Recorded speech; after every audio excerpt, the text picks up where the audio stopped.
infinity. I love you for infinity.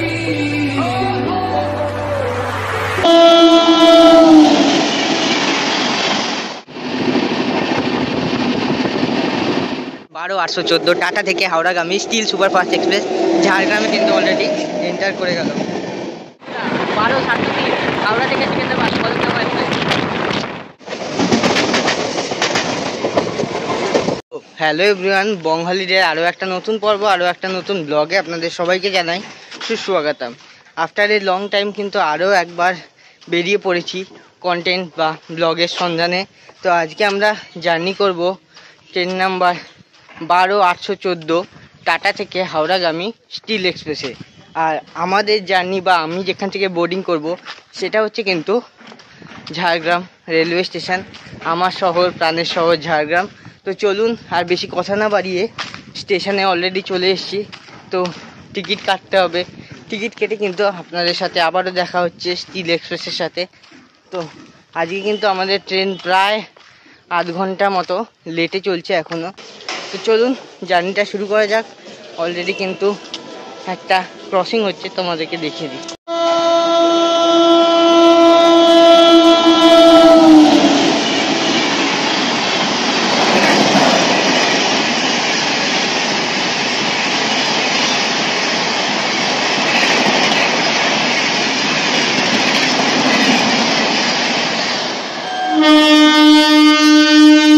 আমরা তো ঝাড়গ্রাম স্টেশনে চলে এসেছি। এখানে কিন্তু টাটা খড়গপুর লোকালে ডিপার্চার হয়ে গেল ঝাড়গ্রাম স্টেশন থেকে।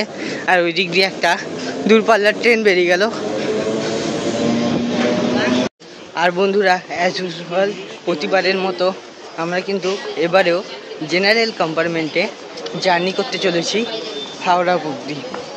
সো বন্ধুরা দেখো, ট্রেন নাম্বার 12-814 টাটা থেকে হাওড়াগামী স্টিল সুপারফাস্ট এক্সপ্রেস ঝাড়গ্রামে কিন্তু অলরেডি এন্টার করে গেল।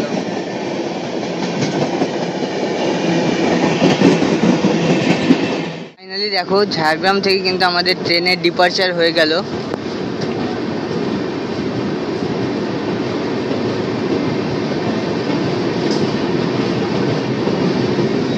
আর ঘড়ি কাটে যদি সময় দেখি, এখন কিন্তু 8:06, যেখানে 7:40-এ আমাদের ট্রেন আসার কথা ছিল এই ঝাড়গ্রাম স্টেশনে।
সো বন্ধুরা, আমরা কিন্তু এখন রয়েছি কলাইকুণ্ডা স্টেশনে। এই স্টেশনে এই ট্রেনের কোনো হল্ট নেই, তবুও সিগন্যাল না থাকার জন্য কিন্তু ট্রেন এখন দাঁড়িয়ে আছে এই কলাইকুণ্ডা স্টেশনে।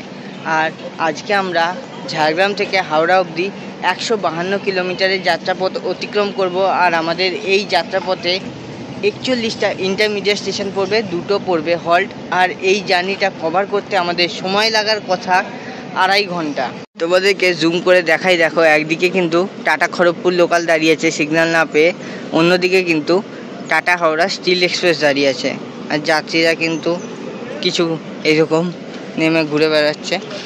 অবশেষে দেখো কলাইকুণ্ডা থেকে কিন্তু আমাদের ট্রেন ছেড়ে দিল, আর ওদিকে টাটা লোকাল কিন্তু এখনও দাঁড়িয়েছে, টাটা খড়গপুর লোকাল।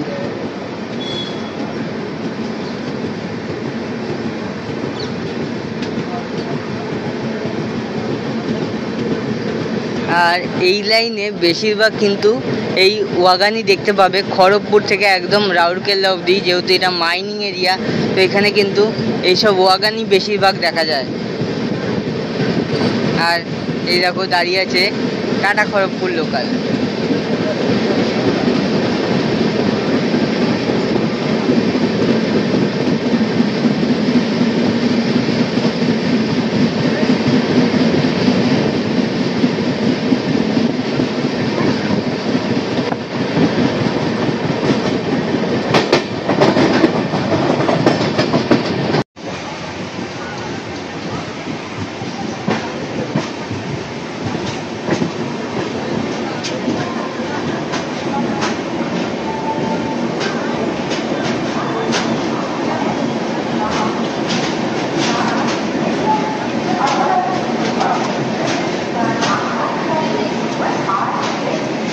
ঝাড়গ্রাম থেকে 37 কিলোমিটারের যাত্রাপথ অতিক্রম করে নির্ধারিত সময় থেকে প্রায় আধ ঘন্টা লেটে আমাদের ট্রেন এসে পৌঁছালো খড়গপুর জাংশনে। আর খড়গপুর এই জন্যই জাংশন, আমরা যদি ডাউনের দিকে দেখি এখান থেকে কিন্তু 3টে লাইন ভাগ হয়ে যাচ্ছে, একটা চলে যাচ্ছে মেদিনীপুরের দিকে, একটা চলে যাচ্ছে কিন্তু টাটানগর জাংশনের দিকে, এবং আর একটা চলে যাচ্ছে ওড়িশা হয়ে চেন্নাইয়ের দিকে। তো আজকে আমরা কিন্তু সোজা যাব হাওড়ার দিকে। সো দেখো ফাইনালি কিন্তু ঘড়ির কাঁটায় যদি সময় দেখি এখন 9টা 4, আর আমাদের train at last Kharagpur station থেকে ডিপারচার হয়ে গেল।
हाँ उसे मत बना, वो अपना आँख से देखें।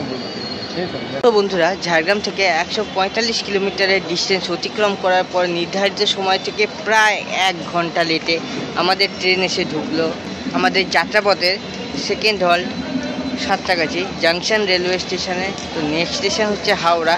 এখান থেকে হাওড়াটাই হচ্ছে আসল ব্যাপার, কারণ কি সাঁতরাগাছি থেকে হাওড়া যেতেই প্রায় 1-1.5 ঘন্টা সময় লেগে যায় লোকাল ট্রেনে। তো দেখা যাক এক্সপ্রেসে কতক্ষণ সময় লাগে। আমি বেসিক্যালি কোনো সময় আর কি হাওড়া যাই না, সাঁতরাগাছি দিয়ে নেমে যাই, এখান থেকেই বাস ধরি। তো এইবারে কিন্তু আমি ডিরেক্ট হাওড়া যাব।